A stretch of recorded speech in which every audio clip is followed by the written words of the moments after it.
Well, I was wrong about this opal in so many ways, which is a really good thing because that's when you learn the most. Welcome back to the channel, ladies and gentlemen. In front of you here, you can see a whole assortment of opal. Now, I'm all things opal. Typically, I'm Australian opal, but here you've got a full variety of Ethiopian opal. We've got some water opal here that you can look at. It's pretty nice. That's a massive chunk that I haven't worked on yet. The chocolate opal style. It's even got matrix opal. It's very similar to Aussie opal. It's got this full range. There's some chalky kind of matrix opal, bit of yellow tinge kind of honey opal. Sometimes you get this nice crystal clear stuff, which is also incredibly bright in this case. So bright that you can't actually see how clean and crystal it is. Some that has a nice white body tone to it. Very much like Kubapedi. Very bright though, and Ethiopian opal tends to have more of this broader kind of color play and pattern. And then you can even get some stuff like this, which almost has a bit of a green tinge to it. Green body tone, which is interesting. What we're actually going to work on today though is this one right here. This is the darkest piece of Ethiopian opal I've seen in person, and today we're going to tidy it up and see what it looks like. Unfortunately, unlike a lightning ridge black opal, it's not a seam or it's not like a really nice band of colour. Instead, what we've got is a little smattering of colour here and there, but it all seems to be towards this outer edge. So behind this crust, I am interested to see what I can carve up. We'll try to get through it. It's hard to actually look into though. So typically I would use this Riley Gunn's little highly focused little gem torch. Very good, X-ray vision, but in this one, our superpowers have let us down because this is so dark we're not going to get anywhere at all. It doesn't even give a sign of glowing through, so I can't tell what the dirt is doing on this one. A little bit scary, but you know what? I've never worked with this material and I'm willing to just go in blind. And we're just going to tidy it up, see what we can get behind here. Hopefully we get a little bit of this color exposed. And we'll also just shape this up so it doesn't have a lot of sharp edges. I don't want to remove too much material because this is, I think, the only one that I've got in this kind of darkness. So I really want to keep it as a specimen, but at the same time I want to work on it and just get a feel for it. So I am definitely going to trim it up. We'll try to take off some of this crust, but I think it's up to the stage where we just go straight in the water and we'll see if this one can handle water. Hopefully it can, and we will, we'll find out soon enough. It's very glassy, very volcanic style. Almost feels like it's going to cut a bit like obsidian. I don't know what it does with water at all. It could completely bust, but you know what? I'm willing to give it a crack. Maybe I don't wet it and fully submerge it. I just keep it nice and wet for the parts that I'm grinding off. If it goes terribly wrong, we'll see it all together. So let's spin up the Dremel and see how it goes. And we are off. We're hitting it with the 80 grit sintered diamond. The crust is fairly soft in most areas, but there was a fair bit of it. So I thought the 80 grit would get through it a lot quicker, and it does.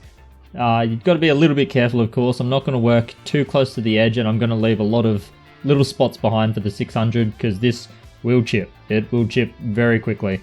So this opal was actually pretty sturdy. When I got through all of it though, you can see on the back I saw this thing and I thought that has to be a crack. Even though you can't really see it, you can see it faintly there.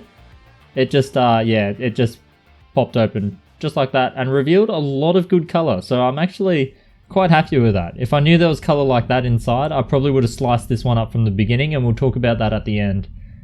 But nice little crack, just working on one of the pieces. The other one I'll leave for later.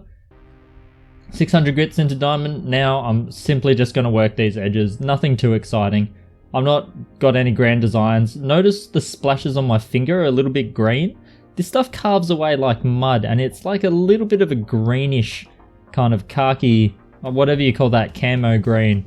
And then we just get the Team Nova out, the 280 grit black, 600 brown, 1200 grey, and 3000 pink. I don't think the 3000 would be needed on this one normally. You could just go with the next step, which is just going straight for the aluminium oxide. Because of aluminium oxide, I'm using it because it's abrasive. I wasn't confident with how much silica is in this stone in general. I don't know how hydrated silica it is. I feel like the matrix is a little bit strange, so I went with the aluminium oxide. Here I'm just using less so the chemical polishing and more the abrasive, just like a diamond paste. So this is just a really fine aluminium oxide, works absolute wonders If you don't know what to polish a stone with, just go with the aluminium oxide. It is gonna need to be in a finer grit than what the cerium oxide is, because you're not relying on the chemical polishing, but you are relying on the abrasive, so you want tinier little scratchy particles, and yeah, you'll end up with a shine. Well, I was wrong about this opal in so many ways, which is a really good thing because that's when you learn the most. Now, if you look at this, it is definitely an Ethiopian black opal, and surprisingly, so I've just let this dry pretty normally. It's actually non-hydrophane as well, so it's not soaking up the water, it didn't change, it didn't go all crystal in the body. It's actually just a really standard black opal just from Ethiopia. Now, having said that, it has been the strangest material I've cut to date.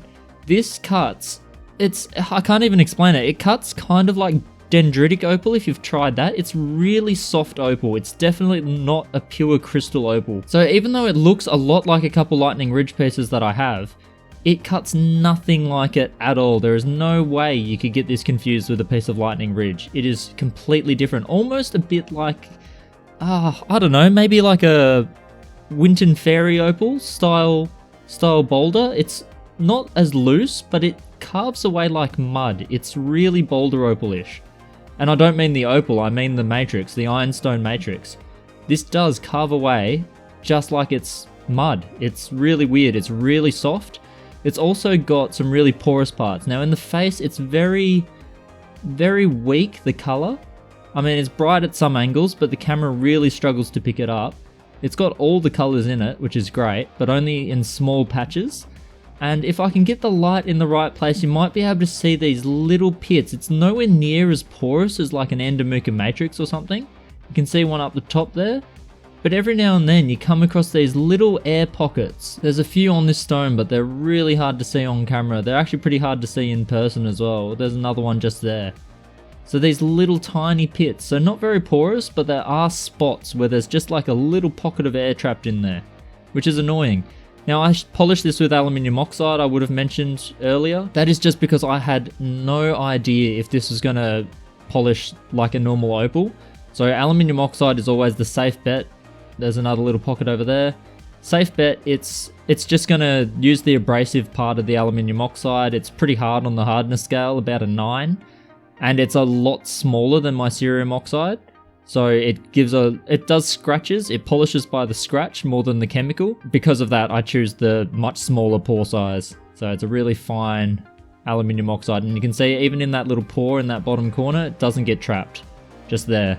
So nothing got trapped in the face or anywhere else. And yeah, it's come up with a pretty nice shine. I focused on this face. I'm actually thinking of just making a couple slices down here because it really does show on this face much more than it does on any of the other angles. So I'm thinking nice little triangle. I should be able to get 2 out of this one, and this is only the half from the part that broke off. So I could probably get 4 nice little triangles out of this. Hopefully the middle 2 will be matching pairs. And then there'll be some smaller companion triangles out of the bottom corner. Hopefully they match as well. And I'll have a 4 set of, yeah, I don't have any of this kind of material. And it was a hell of an experience. I'm so glad that Barbara sent it over. I haven't been so confused while carving in a long time. And it was a lot of fun. Goes to show, even after years of carving opal, you can still come across stuff that just intrigues and confuses. And there's nothing better than being wrong about anything really in life, because it's a chance to learn the most. If you're right or semi-right, you can learn a little bit, but when you're completely wrong, yeah, I was not at all expecting how this one would carve. Unfortunate about the crack in the middle. After I got through the dirt, I found that one, and luckily enough it split pretty cleanly. So and it revealed the best color in the middle of the stone in that split. This is where that split was. You can see beautiful red and green. And I've dropped it. I'll pack it away before I drop it anymore. I don't want it to break, though it does seem pretty sturdy now everywhere where there wasn't that crack. But yeah, it just carves like mud. If you can get your hands on some of it, definitely get your hands on some. I know people think Ethiopian black opal's a myth and that it has to be treated, but this one is an untreated stone.